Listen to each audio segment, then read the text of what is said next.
The anxious avoidant trap. You know that relationship where you're constantly chasing someone who keeps pulling away, but the second you start to give up, they come running back. That's the anxious avoidant trap, and it's one of the most addictive relationship dynamics out there. One person craves closeness and reassurance, the other person needs space and independence, and somehow you end up in this endless cycle where the more one person pursues, the more the other withdraws. Then when the pursuer finally backs off, the avoider panics and chases them back. It feels like passion. It feels like intensity. But what you're actually experiencing is two people with complementary wounds triggering each other over and over again. Here's what's wild about this dynamic. Both people usually have the same core fear, which is abandonment. They just learned opposite strategies for dealing with it. The anxious person learned that love is inconsistent, so they cling harder to try to secure it. The avoidant person learned that intimacy is dangerous, so they create distance to protect themselves. And when these two meet, it's like striking a match. The push-pull creates this intoxicating emotional roller coaster that your brain mistakes for chemistry. The problem is that this cycle keeps you stuck in constant activation. You're never actually building intimacy because you're too busy managing the distance between you. Trauma bonding. Trauma bonding is that weird thing where you feel closest to the person who treats you the worst. It's not love, even though it feels more intense than love. It's actually a psychological response to intermittent reinforcement, which is the same mechanism that makes gambling so addictive. Someone treats you terribly, then suddenly they're amazing again. They hurt you, then they're sweet. They create the pain, then they become your comfort. And your brain gets wired to associate this person with both your greatest suffering and your greatest relief. What's happening neurochemically is basically addiction. When someone switches between mistreatment and affection unpredictably, your brain releases dopamine during those moments of relief and connection. The inconsistency creates a desperate need for the next hit of validation or kindness. You start organizing your entire emotional life around getting those brief moments when they're good to you again. And the worse the lows get, the more powerful the highs feel in comparison. This isn't the same as normal attachment. This is your nervous system being hijacked by a cycle of abuse and relief. The reason it's so hard to leave isn't because you're weak. It's because your brain has literally been conditioned to crave this person the way an addict craves a drug. Breaking a trauma bond requires understanding that what feels like an unshakable connection is actually your nervous system trying to make sense of chaos by attaching to the source of it. Repeating your parents' relationship. Most people swear they'll never end up in a relationship like their parents had. Then one day you look up and realize you're dating someone who has the exact emotional unavailability your dad had, or you're picking fights the same way your mom did. It's not a coincidence. Your childhood relationship dynamics created a blueprint for what love is supposed to feel like, even when that blueprint is dysfunctional. You're not consciously choosing to recreate your parents' relationship. Your nervous system is just seeking out what feels familiar because familiar equals safe, even when familiar is actually harmful. This happens because your early attachment experiences literally wire your brain. If love came with conditions, you'll seek out conditional love as an adult. If affection was unpredictable, you'll be drawn to inconsistent partners. Your subconscious is trying to resolve childhood wounds by recreating them and getting a different outcome this time, except you can't heal a childhood wound through an adult relationship. You just end up repeating the same painful patterns. The really difficult part is that healthy relationships might actually feel wrong at first if they're unfamiliar. If you grew up with chaos, stability might feel boring.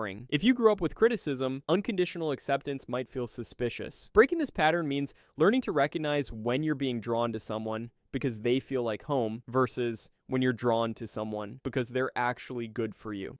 The fixer complex. There's a certain type of person who's always attracted to projects. They don't date people who have their life together. They date potential. They date people who are struggling, broken, or lost, and they convince themselves that with enough love and support, they can help this person transform. It feels noble. It feels like compassion. But usually it's actually a way of avoiding your own issues by focusing all your energy on fixing someone else. When you're dating someone's potential instead of their reality, you're essentially in a relationship with a fantasy. You're not seeing who this person actually is right now. You're seeing who they could be if only they tried harder, healed their trauma, quit drinking, left their ex behind, or whatever condition you've attached to them becoming the partner you need. Meanwhile, the actual person you're with isn't meeting your needs at all. Here's the psychological truth underneath the fixer complex. If you're constantly drawn to broken people, it's usually because helping them helps you avoid looking at your own wounds. It's easier to focus on someone else's problems than to deal with your own fear of intimacy or your own unresolved trauma. Plus, if you're always the helper, you never have to risk being vulnerable enough to need help yourself. The cost of this pattern is that you end up in relationships where you're giving everything and receiving almost nothing. Chasing emotional unavailability. If someone is emotionally unavailable, distant, or inconsistent, and that makes you want them more, you're not attracted to them. You're attracted to the anxiety they create. This is one of the most common patterns people repeat, and it's rooted in attachment wounding. When someone is fully available, interested, and consistent, it feels boring or suffocating. But when someone is hot and cold, hard to read, or keeps you guessing, suddenly you can't stop thinking about them. What's actually happening is that you're confusing emotional activation with attraction. The anxiety you feel when someone is pulling away, the relief when they come back, the constant mental loop of trying to figure out what they're thinking. That's not chemistry. That's your nervous system responding to perceived threat and inconsistency. People who grew up with unpredictable love often develop a tolerance for emotional unavailability. Secure, stable affection doesn't trigger the same neural pathways because it doesn't feel like the love you learned as a kid. The brutal truth is that if you only feel attracted to people who are emotionally unavailable, you probably have an avoidant attachment style yourself, and you're using their distance to maintain your own. Or you have an anxious attachment style, and you're recreating the dynamic where you have to prove your worth to earn love. Either way, you're not actually pursuing connection. You're pursuing the feeling of trying to earn connection, which is completely different. And look, if you're only interested in people who don't really want you back, that's not bad luck. That's a pattern you're repeating because some part of you is scared of what would happen if someone actually stayed. If you're finding this helpful, I post videos like this regularly about relationship psychology and attachment patterns. I'd really appreciate if you hit subscribe. Thanks. Ignoring red flags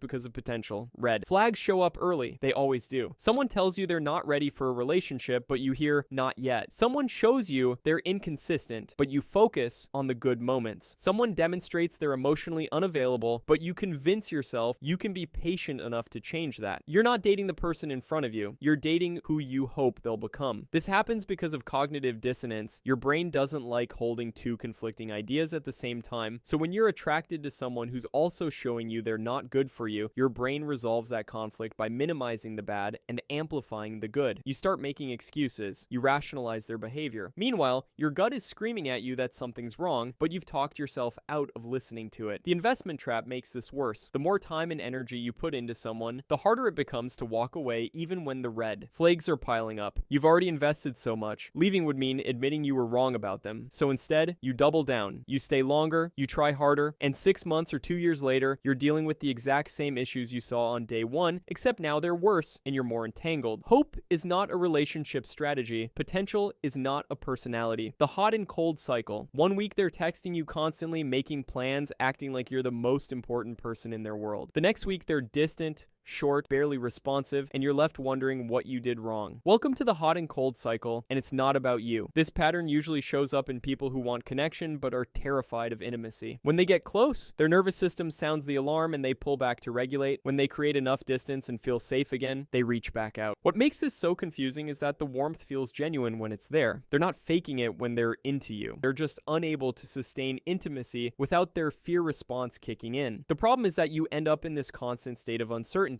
You're always waiting for the other shoe to drop. You can't relax into the relationship because you know the withdrawal is coming. The hot and cold cycle is incredibly effective at keeping someone hooked. Intermittent reinforcement is the strongest form of behavioral conditioning. When you don't know whether you're going to get warmth or coldness, your brain becomes hypervigilant and fixated on figuring out the pattern. But you can't manage someone else's fear of intimacy by being a better partner. Their hot and cold behavior is about their internal state, not your worth. Staying. Because you've already invested so much. You've been together for 3 years, 5 years, or a decade. The relationship isn't working anymore. Maybe it never really worked. But the thought of leaving feels impossible because of how much time you've already put in. If you leave now, does that mean all those years were wasted? This is the sunk cost fallacy, and it traps people in dead relationships longer than almost anything else. Here's the thing about sunk costs. The time you've already spent is gone regardless of what you do next. Staying in a relationship that's not right for you doesn't honor that time. It just adds more time to the pile of years you'll eventually look back on and wish you'd left sooner. You stay because the relationship is healthy, fulfilling, and growing. You don't stay because leaving would mean admitting that the time you spent was a loss. People also stay because starting over feels terrifying. You've built a life with this person. Untangling all of that seems overwhelming, so you convince yourself it's easier to stay and try to make it work. But staying in a relationship out of fear of the logistics of leaving isn't love, it's inertia. The fear of wasting time is actually causing you to waste more time. Confusion confusing drama for passion. Somewhere along the way, a lot of us learned that real love is supposed to be intense, dramatic, and all-consuming. If it's not chaotic, if you're not fighting and making up constantly, if there isn't jealousy or volatility, then maybe it's not